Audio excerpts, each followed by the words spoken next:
So the mean value theorem states that if a function of f is continuous on a closed interval of a to b, and it is also differentiable on the open interval a to b, that there is a number c.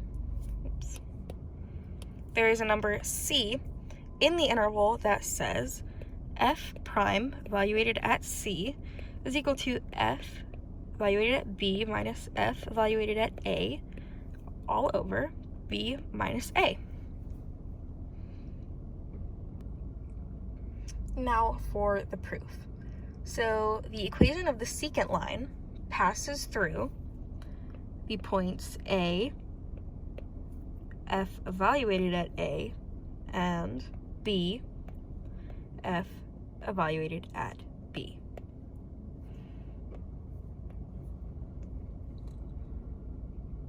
Which makes y equal to f evaluated at b minus f evaluated at a over b minus a times x minus a plus f evaluated at a. And from here, it's g of x is equal to f of x minus y. And we also know that f of x minus f of b minus f of a over b minus a times x minus a minus f of a. This shows us that g evaluated at a is equal to 0 is equal to g evaluated at b.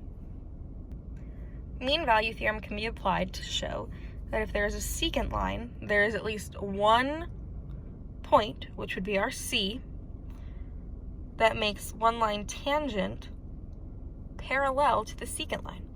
So the secant line would be, this is our f of a, f of b, and this would be our f prime of c. So what this shows is that this is our tangent line at this point. The tangent is parallel to our secant line at these 2 points. Now for the first example. So if we have the function f of x is equal to x cubed minus 6x squared plus 12x, and we have an open interval of 0 to 3.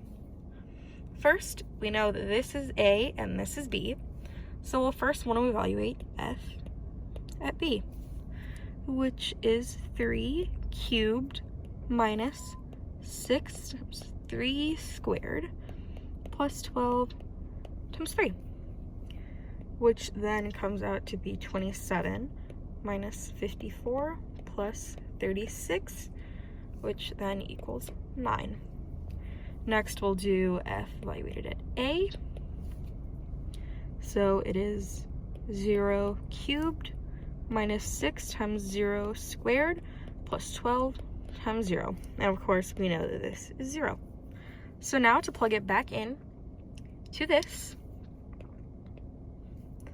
we know that this is 9 minus 0 over 3 minus 0, which is 9 over 3, which is of course 3. So now that we know 3 is equal to f prime evaluated at c, what we need to do is find the derivative of our original function. So what I'm going to do is, of course, derive that,